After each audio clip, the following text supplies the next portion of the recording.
The U.S. has ramped up rhetoric against China these past few years. The latest is that they are responsible for the current COVID-19 pandemic, that they covered up the true death toll and were slow to notify the world of the virus's existence. But of course, this isn't the only criticism of the emerging world power. The Trump administration has been in an all-out trade war with the nation, labeling them a currency manipulator and accusing them of stealing American technology.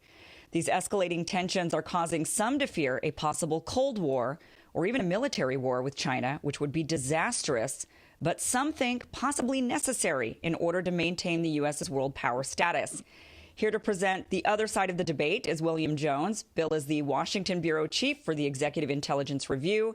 He's also a non-resident fellow of the Chongyang Institute for Financial Studies at Renmin University. His articles have appeared in numerous Chinese publications, so we'll say he isn't anti-China. So he's here to give us a counter to some of the more common accusations against China and present perhaps a better path forward. Bill, welcome to the show. Thank you for being here. Thank you. Glad to be here, Kim. So let's talk about, this escalating tension we have with China. I don't know, where do we even start with all the various accusations? What's your overview of the situation? The underlying problem is that there is a group of people within the Trump administration who really want to cut China down to size. It's a sort of containment policy. It's probably something that really had its beginnings in the Cold War.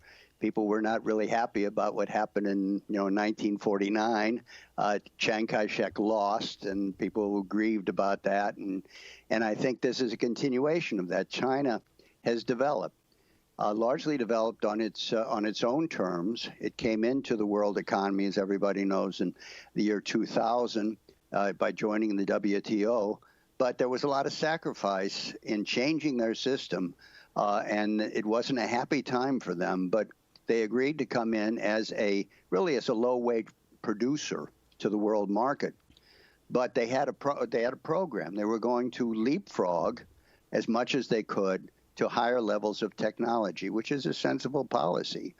And it put them in a situation where they're now the second, maybe the first largest economic producer in the world, effectively the engine of the world economy. And there are a lot of people here in the U.S. who are concerned about that. I don't think it's President Trump. President Trump, wanted to do something on trade, but he's not anti-China. He never indicated that. Some of the other people in his administration are much more hard-knuckled, and they've been working as much as they can to try and get President Trump in their camp and away from this kind of friendly relationship, remarkable for everybody, that President Trump had with President Xi. And right now they've succeeded in that. And the COVID came at a key moment where they have created a narrative, really a phony narrative, to blame China for the COVID simply because it first appeared in China. The first notice we had of that doesn't mean it was born there, but it was first appeared there. So they're using this and working overtime to try and get the rest of the world, which is not unhappy with China necessarily, to join them in this containment operation. So what is it that do you think that the people that are ramping up this rhetoric, what do you think they're ultimately afraid of? They're afraid of the fact that China is now going to have something to say in terms of the future of the world. Not that it wants to become the big boss. I don't think the Chinese want that. The position of the United States, I think they see, has been very complicated and creates a lot of tension with other countries in the world. So they don't want to replace the United States, but they feel we're a country of 1.4 billion people. We should have a say in the nature of the financial system, the direction of the economy, et cetera, and that the world should at least accept that. They really want a seat at the table of world politics. And there are people here in the United States who simply won't accept it. In fact, there's a certain element of this, Anglo-Americans have to decide the rules of the road, with the five eyes and this whole operation, the old Anglo-American control. and they don't like bringing in China at all. So they'd rather cut it down to size and try and move on in the same direction we had basically since the fall of the Soviet Union. Mm-hmm. Yeah, because since the fall of the Soviet Union, we've been really the sole world power rather than having to share the stage with anybody. And having to share means we do have to negotiate. And it's interesting when you just mentioned the 1.4 billion people. And, here in the U.S., we have 320 to 350 million, depending on if you count the undocumented. And, we're always talking about promoting democracy and how, like we're all about democracy. But it's interesting when you point out the population disparity. Of course, why wouldn't a nation that has 1.4 billion people have a say on what's happening in the world? And why is it that a nation of 320 million get to control the rest of the world population of really 7.5 billion people throughout the entire globe? So it's kind of interesting when you pointed that out. I hadn't even really thought about that. So the real fear is losing our grip on having total domination over the world and having to finally share and having to negotiate. Mm-hmm. Yeah. So what do you think? So some are really worried, and I see this coming from the left and the right. Some people genuinely worry that China has ideas of expansion beyond China's borders. So they see China's investment in Africa as a threat. They see China's growing military bases in the South China Sea a threat. They see a threat for Taiwan, which might be under siege, potentially. So people actually believe that China has a military plan to take over certain regions of the world. What is your take on that? Yeah, I think this is kind of ridiculous. The problems that they have, the problems that we would have with China, are the fact that they have certain territorial claims which do have a certain basis, which they really want to realize, and that includes a perimeter of defense. We talk about in military terms, you talk about the outer perimeter and the inner perimeter. China is a country that's always been threatened from the outside, so they would like a defense there.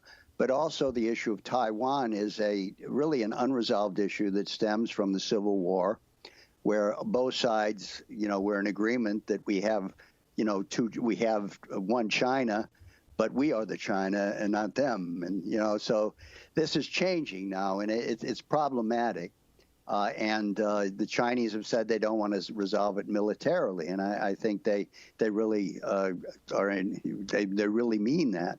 But if the tensions get much worse between the United States and China, then probably all bets are off. But I don't think China wants to expand into Africa. I don't think they want to expand into Southeast Asia. Basically, they never had a policy of expansion in terms of outside what they considered the region of the Middle Kingdom or of China. What they did do, of course, was they sent a lot of Chinese to a lot of other countries to create economies there, and that's a certain level of influence. What I think they do want, though, is they want to create friends in many parts of the world. Africa has been related to China, ever since the Cold War. I mean, China helped them, the liberation fronts during those days and the post-war period. They have a relationship there because China was a developing country. These also were developing countries, so that China saw itself kind of as a big brother to help them. And now that China is becoming a major economic power and becoming, more wealthy and more prosperous, they're sharing that prosperity. This whole Belt and Road project, I think, was very laudable because nothing was happening in Africa or even in Southeast Asia to any great extent until China started building these railroads and power stations and ports. And this has been beneficial. But I don't think they want to take it over. I think they want to remain friends. They probably, have some interest in having a certain long-term defensive relationship in certain countries, just for purposes of making sure that somebody's not trying to get to them. But I don't think they're, aside from their periphery, I don't think there are any problems where there's territorial expansion on the agenda of China. Yeah, but there are people definitely in that region of the world who are very concerned about that. I mean, obviously, Taiwan is very afraid of that. I know that, my family's from Vietnam, and the Vietnamese are very afraid of that a bit. There's always that fear because of history. Sure. And it's a big country. Right. Yeah. And I do think that, me personally, my stance on China is it's complicated. I don't agree with the rhetoric that China is, I don't think that they necessarily have military expansion ideas. I don't necessarily think they're taking advantage of Africa. I hear this one a lot. I don't think they're doing all the sinister things that people think, but I do think they're very smart in that they're understanding how to gain influence. The United States has used military intervention, strong arming, and bullying for a really long time. And I think China realized that's not really a good strategy moving forward. And instead, they've been able to purchase influence. And this is where my biggest concern with China comes in, is I notice that, and it's our own fault here in this country. I think we Americans have to address our hyper-capitalist free market attitude that has allowed China to come into this country and purchase a lot of influence. I mean, the fact that they own, AMC theaters, people don't realize that. They own Legendary Entertainment. They owned a Waldorf Astoria. I mean, they own hundreds of thousands of acres of farmland in the middle of the country. And they've been able to exert this influence all around the world. And so what happens is, like with China's one China policy, is that they're able to essentially buy silence. So anybody who maybe is against the one China policy, anybody in the NBA, for example, or anybody in entertainment, if they dare speak up, they're going to see some serious financial consequences for themselves. Because if you're in the NBA, you've got sponsors for, you've got Nike sponsors. Maybe Nike does a bunch of manufacturing in China. So if you're an athlete, you can't speak up against China because this means you're, going against Nike's interests as a company. Same thing for, if you're a movie star, if you ever want to be in a movie that's going to be aired in an AMC theater, a blockbuster hit, then you can't speak out against China because you need to be cast in a movie that's going to be in one of these theaters. So they've been very, and it's our own fault. These are our rules. I don't think they've taken advantage or stolen to the level that people think. I think they've been able to take advantage of our very relaxed rules. And that might be something we need to really consider. I mean, what is your thought on, obviously China is China first. This is why they do the deals they do. So one of the big criticisms is they steal technology, right? This is a big criticism we hear. In reality, they're not really stealing it. They're using their own leverage as a nation of 1.4 billion and saying, if you want to do business and have access to our market, then this is the deal. And we don't like that deal because we don't make those kinds of deals because we're a hyper free capitalist, free market capitalist nation. We play by different capitalism rules. And so, perhaps the United States should adopt more of an American first attitude that isn't, is there like a happy medium that isn't so anti-China rhetoric, needing to turn them into a bully, but also understanding we've created these really relaxed rules that have allowed them all of this leeway? I mean, what are your thoughts on that? Yeah, I think there is a way out of this. I mean, the fundamental problem is not what China has done to us, as you implied also in your question, it's what we did to ourselves. That we stopped investing in high tech. We really were on the cutting edge for many years, like beginning with the space program, and we've been living off of that for decades. We haven't had any major science driver. I mean, President Reagan tried to do something with the SDI. Could have been that. That was really a very imaginative program, but it would have given us technologies that would have changed, that would have increased productivity immensely. And what the Chinese have done, in many respects, they followed the model of the United States as it was traditionally in terms of this leapfrogging technology. They said, okay, we're a poor country. We got a lot of poor people, a lot of rural people. But if we can push the edge on science and technology step by step, we can become something different. And we've forgotten that. And I think that the way out of this is that we have to begin to concentrate on how do we rebuild the American economy? How do we rebuild our infrastructure? How do we get a program of getting the resources to science and development here in the United States. See, the reason that this issue of China becomes so emotional is the fact that the U.S. feels that it's kind of lost its mojo, and that China has not. And in one sense, it's a real feeling, but the issue is, why don't we try and get that back? Not by penalizing China. Why penalize? They got 1.4 billion people. They got a lot of problems still. I mean, they've resolved the poverty problem, but it's still a very rural, not a wealthy, prosperous country in many sections of the area, and they're trying to deal with that. But if we concentrate on what we have to do, if we start, let's get the people into engineering. Let's get people back into space. President Trump's doing this. He's trying to do that. Hopefully this is successful. To give him an idea that we are moving forward again. Because if here in America, people, even though we have a smaller population, if we use that capabilities that we have shown that we have to try and, move the goalposts a little bit for ourselves, we will regain the confidence that we need in order to deal with China on an equal basis. I think they'd be happy with that. China, I mean, my impression of the Chinese, and I've been there since 2000, my first visit there, but I've been there about 17 times now. And my impression is that they see the United States as their most important relationship.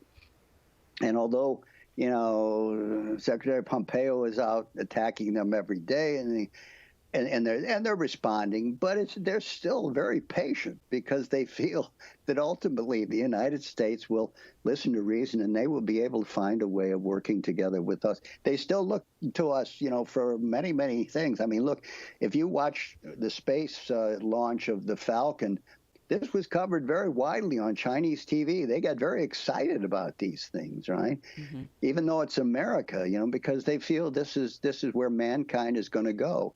And I think if we had a reasonable policy of working together with China, while at the same time, protecting our own interests by programs of infrastructure, by rebuilding the U.S. economy, I think we could get along quite well with China. And I think it would work well for the world as a whole if we were talking more and making arrangements in terms of, what do we need, what do they need, and, doing things like that. We did this before for many years as they were moving up, and I think we can get back there again. But under the present climate, things have just gotten so heated and so irrational that I think it's going to take a while to get back to that point. Who do you think needs to bend? One thing that I'm seeing is we just have a difference in philosophy when it comes to how to go forward with capitalism. Because China has been implementing capitalism, but with a very different, like I said, basis. They're not a free market capitalist society. They're implementing capitalism, but not on a free market. And the West has obviously a very, we've operated under one form and they're operating under a different form, and it's a difference in ideology. So I think a big question is, who should bend? Should they become more westernized in their form of capitalism, or should we maybe adopt some of their strategies, which is a more closed, take care of your people, they're China first, take care of their people. Mm-hmm. They give their tech companies a different deal than they give our tech companies. And I can't blame them. I really, my stance with China is I think the left is way too lax with China. They kind of say, oh, well, there's no problem there. It's racist to think anything. And then the right kind of goes into this really hard, no, everything's wrong with China. And I'm like, it's actually somewhere right in the middle. I think the left has a huge blind spot when it comes to China. But I also think the right is being ridiculous with their narratives on, oh, China's just this sinister bad force that's out to get us. It's got to be somewhere in the middle. But really, these two forms of capitalism can't coexist, I don't think, in a way that's going to be productive. I think we have to meet somewhere in the middle, or one side has to bend. Which one do you think it'll be? Well, let me put it this way. There is certainly a difference of cultures that exists there. This is not necessarily in the economic system, but in the way people think and the way people see things. We saw that in like the COVID. They dealt with that very effectively. They had, 5,000 people who died, compared to what we're looking at here. Do you think they lied about that? No, I don't think they. I think they've been very honest. I think they've been very honest on the figures, and I mean, they gave out a white paper now with very detailed information on it just yesterday. But I think they have been, because they really have no reason to do that in one sense. It was effective because they kind of moved as one nation, and it has to do with the family in China and the extended family, and there's more of a social orientation than there is in the United States, where we're all, great individualists and the like. Right. Patriotic, but, we're also very individual. Oh, I mean, listen, I'm half Asian, so I have both sides. I got my white side and my Asian side, so I live both worlds, so I understand both mentalities. Then you know this. Yes, very well. From your own experience. Yeah. The thing is that economically, it's not so much different. What China did in their opening up is, Deng Xiaoping went, where did he go? He went to Singapore, he went to Japan, he went to South Korea. These are countries that were created after World War II, not on the model of free market, but on what I would call the Hamiltonian model. That was the model in which the United States was developed. Hamilton was in the center of power, wanted to create a national bank, did at least for a while, but also wanted to use the powers of government to promote development in terms of credit and other guarantees, so that people who did have a project, who did have something that they could really develop here in this country, they would be invited from Europe or wherever to come and do that, and given the opportunity to do that.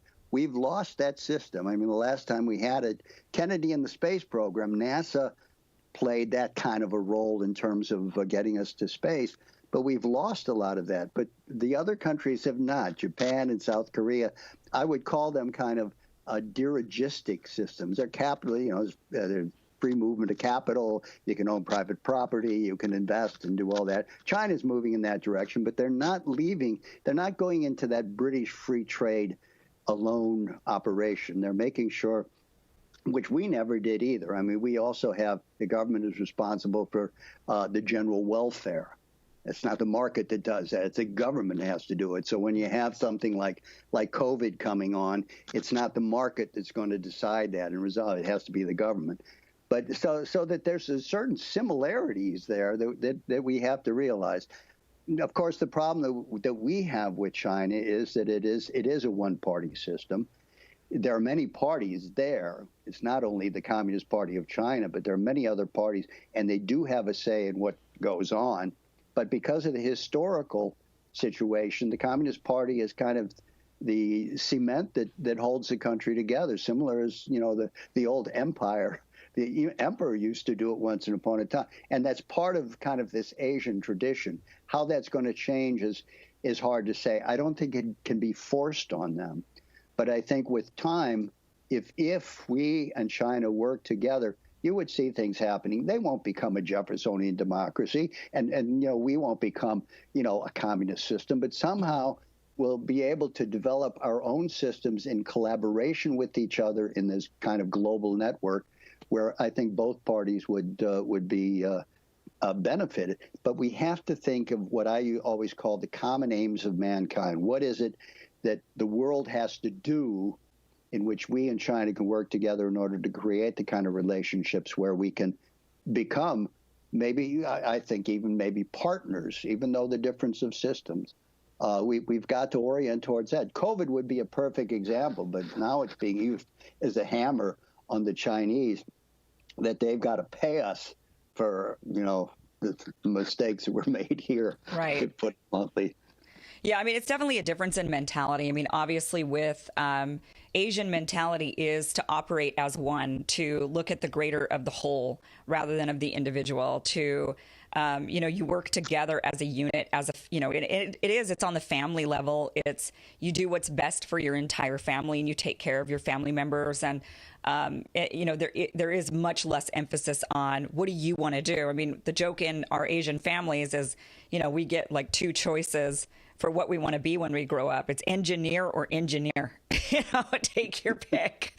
And it's because you've got to do drawbacks. Yeah, right. Maybe they'll be okay with a doctor, maybe a lawyer, but pretty much it's like, are you going to be an engineer? Are you going to be an engineer? What kind of engineer are you going to be? You could pick one. You could pick that. But, you know, and here in the U.S., obviously, there's a lot, and Western culture is very different. It's very individual, and do what you want, do what's best for you, look out for yourself. And in Asian culture, it's not like that at all. And so when I saw how they operated with COVID and how then people were saying, oh, I think they lied and they covered up their numbers, I thought there's no way they did. I mean, for one, you can't keep that many people silent. And, you know, it's not like they're really you're not going to hear about it. Of course you are. But secondly, Asian mentality is just different. And because they're a communist nation, they were able to lock down in a way we could not lock down here. You know, they had grocery delivery to everybody. They were able to, if you tested positive, whisk you away to a facility where you are locked up with other positive cases together, and your family was then quarantined completely. You know, they had a completely different method that... And the community came together as well. I mean, a lot of this help of bringing food to the place was not, you know, party officials only. I mean, it was people in the community who said, hey, we got this problem, let's deal with it. And they set up their own, there was a lot of self-organizing going on there. Well, and they had all the manufacturing to make the PPE gear that, you know, we don't have. And so you saw everybody over there wearing it, you know, especially in Wuhan. It was like if they were delivering groceries, the guy was suited up. If they were the firefighters or the police officers to the doctor, everybody was suited up. Versus here, we can't even get gear for our doctors and nurses. And there they built hospitals in 10 days and everybody, and it was extremely well run, thought out. They do operate like a well-oiled machine, but that means fewer freedoms for people. You know, that is the trade-off. The trade-off is they have more control over their population and fewer freedoms for their population. But the Asian mentality is one that accepts it. You know, that's an acceptable way to live in Asian culture versus Western culture. Part that, but I think there's also part pretty much satisfaction with the role, with the job that the government is doing. I mean, there is this issue of the mandate of heaven that if things were really going wrong in that respect, you know, you would have people reacting in a variety of ways that you don't have in China. And even with regard to the COVID, I mean, there were undoubtedly some problems in the beginning on especially the local level, but there was also the issue that people just didn't know what they were dealing with immediately, you know, and there certain things had to be done, you know, but actually, as soon as the central government, you know, knew about it, they sent people down there and the ball started rolling. But then when people got it, people, I think, generally understood that what the government was doing, even though some people didn't like leaving their homes and going to the hospital if they were sick, there was nevertheless, I think, an understanding that they were doing it for the best of the people themselves. Mm-hmm. And given the fact that they have lost so few people, there was this orientation that, and President Xi himself said it, that the most important part is preserving life. Yeah. Well, and I think that's also why other Asian... We have life, liberty, and the pursuit of happiness. The first one is life. It's not always considered, you know, sacred in the U.S. situation, in these situations. Well, and I think that's also why other Asian countries, even if they didn't do a full-on lockdown like Wuhan did and the rest of China, they still had low numbers. And it's because of a totally different culture and mentality of operating as a whole rather than operating as an individual. I personally really like my freedoms, and so I don't really want to live, you know, and like I said, I've grown up in both mentalities. And I see the benefits of both mentalities for sure. I do prefer, and maybe it's because I grew up, even though in a multicultural house, I still grew up in the West, you know, with more Western ideas. And so I prefer more of the Western ideology. But I do see in situations like this how the Eastern mentality is so much more effective for sure. One thing, you know, what do you think of China being able to come here to the United States and buy up the industries, invest in our companies to the level that they're doing, buying up land, buying up, you know, all of these things? Do you think we should be putting more limitations on that the same way they put limitations on us, on Americans or foreign companies that go into China? I think in terms of, depends on what they're trying to buy. I mean, there's a lot of technologies, you know, I always tell my Chinese friends that you can, you know, could invest, you could set up an infrastructure fund where you could put Chinese money in and that the state of Pennsylvania can build a railroad with it. And you would be getting the returns on your loan, but the state of Pennsylvania owns the railroad, not the Chinese company. I mean, it's wrong for them, to think they come and, just buy things up like that because, at a certain point that becomes somewhat problematic. And I think that has caused unnecessary tension. But if they have money that they want to invest, look, they're holding all these treasury bills. At the beginning of the Trump administration, what I and my colleagues were saying is that, why doesn't President Trump set up an infrastructure bank or an infrastructure fund and allow the Chinese to, use money in the treasury or whatever to invest in it? He can build his program, his infrastructure program, and the Chinese will help him do it. And I'm sure they would have been very happy to do that. That doesn't mean they would own that.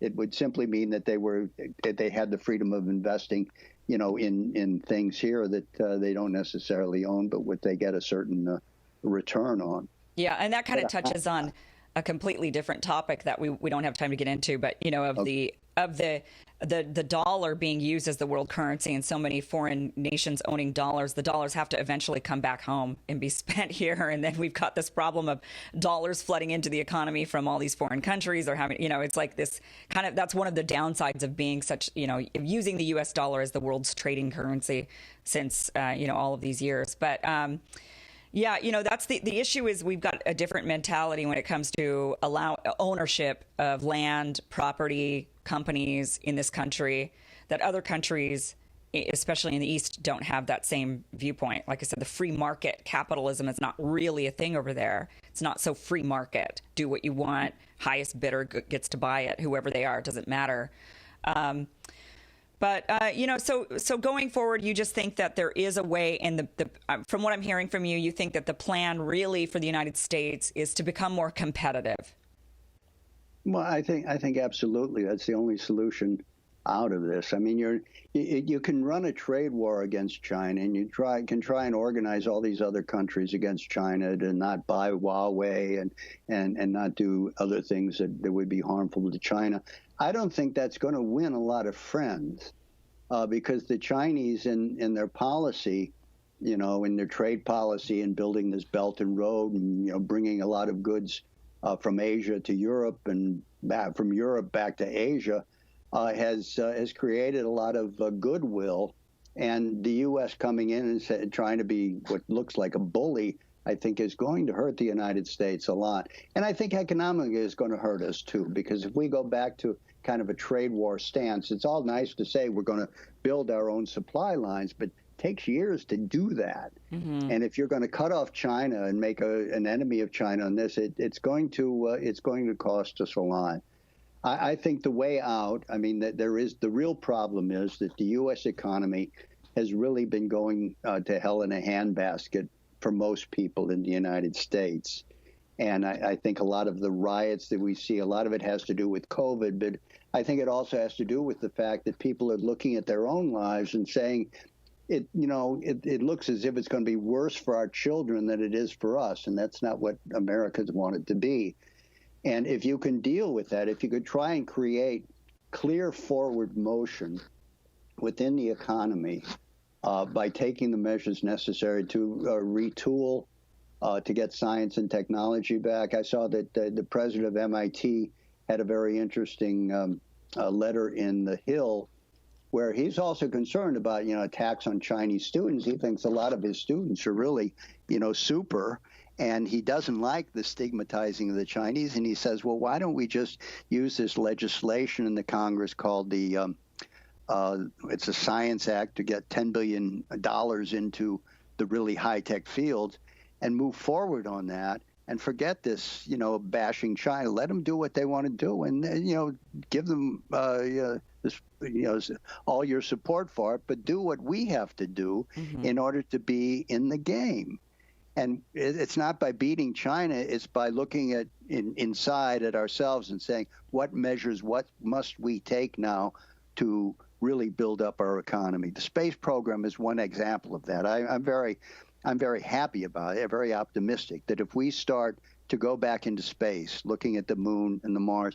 This is going to have create a sense of optimism in the population unlike anything else, and it will bring back a lot of technological feedback, new technologies that we're going to develop as a result of that, which I think will be beneficial for the U.S. And I think, again, if the U.S. feels like it's moving forward, if people feel that our country is in motion again, nobody's going to join this campaign to bash China. Mm-hmm. But, because it's so heated right now, boy, we've got to try and turn it around before it turns around and bites us again. Well, it certainly is just sort of a blame game, when we're not doing as well as we want.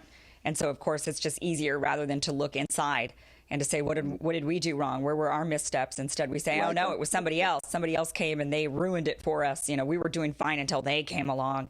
And again, my big stance on China is I do think that I don't think they've really done anything necessarily sinister. They might have, when some Chinese companies were still sort of counterfeiting or stealing our products or whatever, China kind of did turn a blind eye. But that's been solved and part of the trade negotiations. And I don't think they were stealing our technology. I think they were making a different deal that put China first for the Chinese population.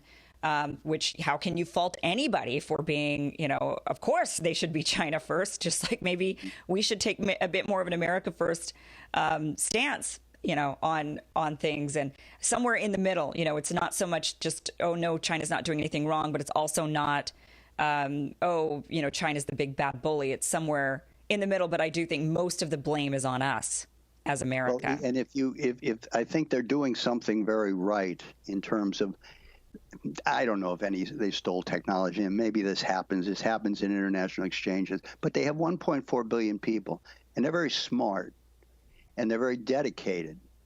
And if they put their minds to doing things, they're going to create a lot of new things that we never thought about. Maybe the cure to cancer will be a Chinese scientist somewhere there who has been working on this. That is to the benefit of mankind. By trying to stifle China, you're also shooting yourself in the foot. If we would work together with them, and if we did work together with them in the area, especially of science and technology, which is today the most difficult, we could come up with some of the solutions, both with regard to COVID, with regard to aging, with regard to Parkinson's, cancer, all of this stuff we could resolve. So we should do that. And the U.S. should commit itself in the same way. Look, they had 1.4 billion people. And by the end of this year, at least according to the UN statistics, they will not have any more poor people. It doesn't mean that everybody's got it really, but they're not under poverty. That is a lesson that we really should try and learn. I mean, how do we do that here? Now you've got all these riots. You've got, people out in the streets now. You have the problem, the African Americans who are up in arms here. If we had a program like this, right, to try and bring them, these districts up to par, you're not going to have those kind of problems. And to some extent, I think we can learn something from China. We won't implement the way that they do things, but let's take a look at what they have accomplished and see, hey, maybe we should do some of this ourselves. Yeah, absolutely. Turning them into the big bad monster is only harming us, because then we'll just reject anything and everything that they do as we continue down this path, which is destructive and harmful for everybody. So, Bill Jones, thank you so much for joining the show. It was a great conversation. Good to have your perspective. You're most welcome, Kim. Take care. Bill's latest publication is the LaRouche Plan to reopen the U.S. economy. I work with Executive Intelligence Review. It's short for EIR. You can look at EIR or for LaRouche under in the Google. And we have a plan for creating what is 1.5 billion jobs. 1.5 billion jobs? We don't have that many people. Well, it's not just for us. I mean, we'll start with us, and then we'll spread the wealth. But it's a detailed program on how you can get the economy moving without, starting a war with China. This is it. And I think people should get online, go to EIR, or go to LaRouche. It's called LaRouche Pub. I'll put the link down below, too. I'll put the link down below so everybody can easily look at the top of it, and you see that report. Get that report. It's only about 50 pages, but it's pretty serious stuff. Yeah, I'm going to read it. I'm going to read it. Okay. I'm going to put the link below so everybody can get to it easily. That's perfect. Yeah, Bill, thank you again. Thank you. Okay, take care.